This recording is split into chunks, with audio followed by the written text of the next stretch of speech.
हाँ जी, मैं बबला खंट अज सवेरे एक जवाक जे दी अपने लाइव देखी है। ਉਹਦੇ ਵਿੱਚ ਉਹਨੇ ਕਾਫੀ ਹੜਬੜਾਹਟ ਦੇ ਵਿੱਚ ਕਾਫੀ ਆਪਣੀ ਔਕਾਤ ਤੋਂ ਵੱਧ ਗੱਲਾਂ ਕੀਤੀਆਂ। ਉਹਨਾਂ ਨੇ ਨਾ ਹੀ ਇਹ ਹੁਣ ਠੀਕ ਹੈ ਨਾ, ਹੁਣ ਤੱਕ ਤੁਸੀਂ ਕੁੜੀਆਂ ਡਰਾਈਆਂ ਨੇ, ਤੁਹਾਡਾ ਕਿਸੇ ਸਿਰੇ ਵਾਲੇ ਨਾਲ ਬਾਹ ਨਹੀਂ ਪਿਆ, ਠੀਕ ਹੈ ਨਾ। ਕੀ ਇਨਕੁਆਇਰੀ ਨੰਬਰ ਵਾਲੇ ਤੇ ਫੋਨ ਕਰਕੇ ਸਿਸਟਮ ਕਰਕੇ ਵੀ ਹਾਂ ਅਸੀਂ ਐਂ ਕਰ ਦਾਂਗੇ, ਕਿਆ ਕਰ ਦਿਓਗੇ ਤੁਸੀਂ? ਲੁੱਕ ਕੇ ਥੋੜੀ ਰਹਿਣੇ ਕਿਸੇ ਪਾਸੇ, ਠੀਕ ਹੈ ਨਾ। ਆਪਦੇ ਪਿੰਡ ਰਹਿਣੇ ਆ, ਠੋਕ ਕੇ ਸਾਰੀ ਦੁਨੀਆ ਨੂੰ ਪਤਾ ਕਿੱਥੇ ਰਹਿਣੇ ਆ। ਇੱਥੇ ਬੋਲ ਕੇ ਚੰਡੀਗੜ੍ਹ ਲੁੱਕ ਕੇ ਥੋੜੀ ਬੈਠਦਾ ਮੈਂ। ਜੇ ਤੂੰ ਆਪਣੇ ਆਪ ਨੂੰ ਵੱਡਾ ਕਲਾਕਾਰ ਕਹਾਉਣਾ ਨਾ, ਬਿਨਾਂ ਕਿਸੇ ਐਡ ਤੋਂ ਇੱਕ ਗਾਣਾ ਆਡੀਓ ਪਾ ਕੇ ਦਿਖਾ, ਤੈਨੂੰ ਆਪਣੀ ਔਕਾਤ ਪਤਾ ਲੱਗ ਜੂਗੀ। ਤੂੰ ਪਰਚਿਆਂ ਦੀ ਗੱਲ ਕਰਦਾ, ਅੱਜ ਤੱਕ ਕਦੇ ਕਿਸੇ ਤੇ ਪਰਚਾ ਨਹੀਂ ਕਰਾਇਆ। ਇਹ ਸਾਡੀ ਫਿਤਰਤ ਨਹੀਂ। ਜੇ ਤੈਨੂੰ ਕੋਈ ਡਾਊਟ ਆ, ਤੂੰ ਇਨਕੁਆਇਰੀ ਕਰਵਾ। ਲੋਕਾਂ ਨੂੰ ਗਮਰਾਹ ਕਰਕੇ ਝੂਠੀ ਸਿਮਤੀ ਨਹੀਂ ਲਈਦੀ। ਜੇ ਤੂੰ ਕਲਾਕਾਰ ਹੈ ਨਾ, ਤਾਂ ਕਲਾਕਾਰੀ ਦੇ ਸਿਰ ਤੇ ਲੋਕਾਂ ਦੇ ਦਿਲ ਜਿੱਤ। ਬਾਕੀ ਕਾਕਾ ਤੂੰ ਮਿਲਣ ਦੀਆਂ ਗੱਲਾਂ ਕਰਦਾ ਨਾ, ਸਾਡਾ ਪਿੰਡ ਖੰਟ है, 24 घंटे दरवाजे खुले, जब मर्जी आ जी, जेड़े मर्जी तरीके नाल। और दूसरी तरफ सिद्धू खुद गाना बनाता है कि लेजेंडा च औंदा तेरा यार नहीं। तो देखिए आपने कैसी कैसी वीडियो सर्कुलेट हुई थी उस दौरान भी। और मेरा वीडियो बनाने का मकसद आपस में किसी को लड़वाना नहीं है, और मैं चाहता हूँ सारे सिंगर, सारे अपनी कम्युनिटी सब मिलजुल के ही रहे। पर जो सच होता है भाई, वो बोलना ही चाहिए। और क्या बहुत सारी सोशल मीडिया वीडियो सर्कुलेशन में सही बात आजकल दब जाती है। और मैं क्यों बोलना चाहता हूँ इस पर, क्योंकि मैं बहुत लंबे टाइम से पंजाबी इंडस्ट्री फॉलो कर रहा हूँ। तो आई थिंक पेड मीडिया या फैंस, कट्टर फैंस या एक दूसरे के फैंस, क्या होता है कि हम अपने आर्टिस्ट को इतना प्यार करते हैं, हम उसकी बुराई नहीं सुन सकते।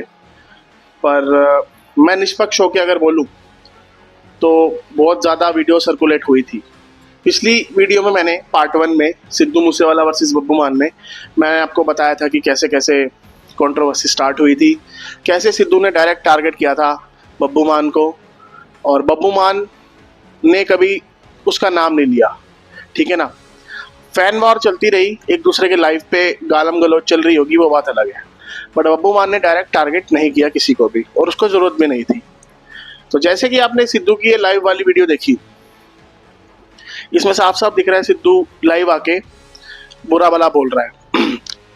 मान लीजिए फैंस आपको प्रवोक कर रहे हो, तो आप सीधा आर्टिस्ट पे टारगेट कैसे कर सकते हैं? आपको आर्टिस्ट का फ़ोन आया, आर्टिस्ट की कॉल रिकॉर्डिंग है, तो आप ज़रूर अपने विद प्रूफ डालिए। आप जानबूझ के सीधा एक बड़े आर्टिस्ट को कैसे टारगेट कर सकते हैं? उसके बाद आपने सिद्धू का ये वाला गाना भी सुना होगा। ये गाना भी साफ साफ बब्बू मान को टारगेट करके बनाया गया। तो क्या है, अपने देश में जो मर जाता है ना, उसकी तो बाद में बहुत इज्जत होती है।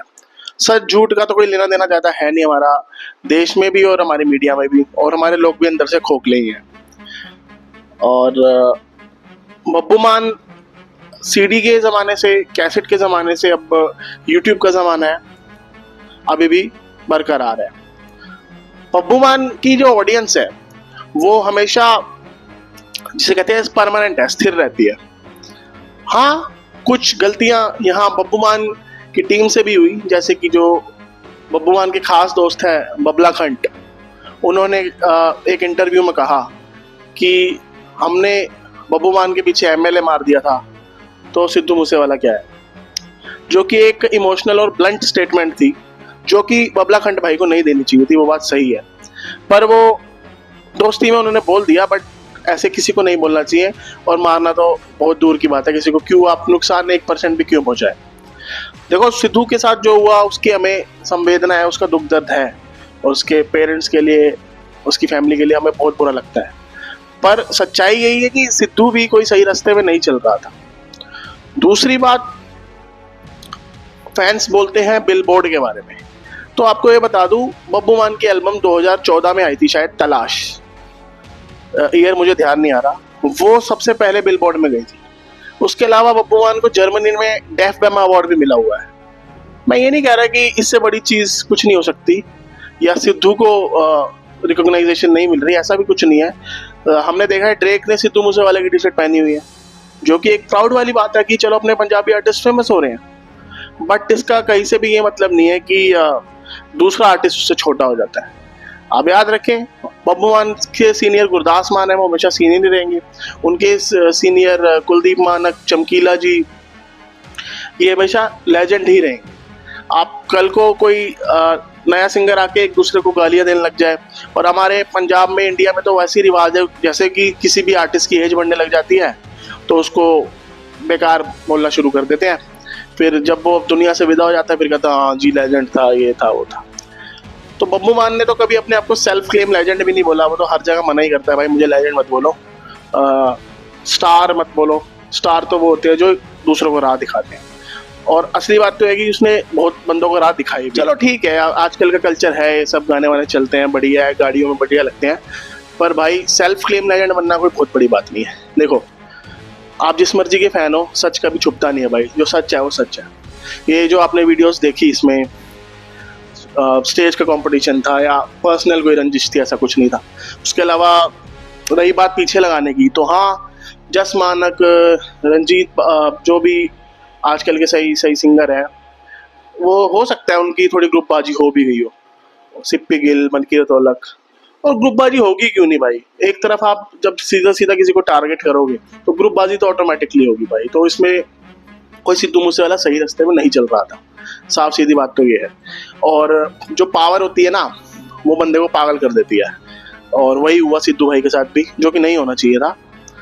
बाकी पार्ट 3 में और भी कुछ डिस्कस करेंगे। तो फिर से मैं ये कहूँगा भाई, मेरा मकसद कंट्रोवर्सी करने का नहीं है, मैं सिर्फ, क्योंकि अभी भी आप देखोगे इंस्टाग्राम पे सिद्धू मूसेवाला के फैन बहुत कुछ लिख रहे हैं, बहुत एक्टिव है वो।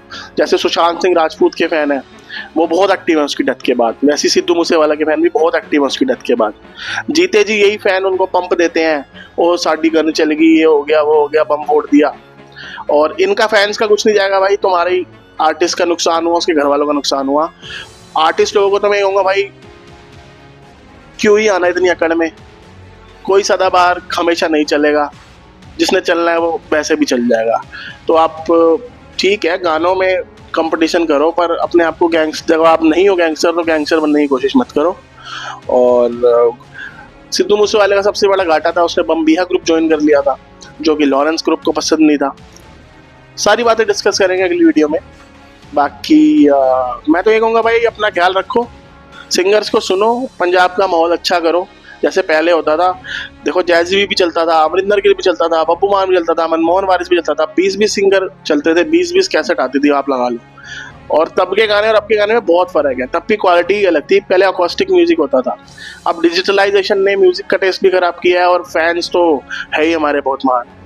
तो मैं तो आपसे ये कहूँगा भाई, ये बेकार की फिजूल की बातों में मत पड़ो, और सच बोलना सीखो, सच बोलो, चाहे किसी के भी फैन हो आप।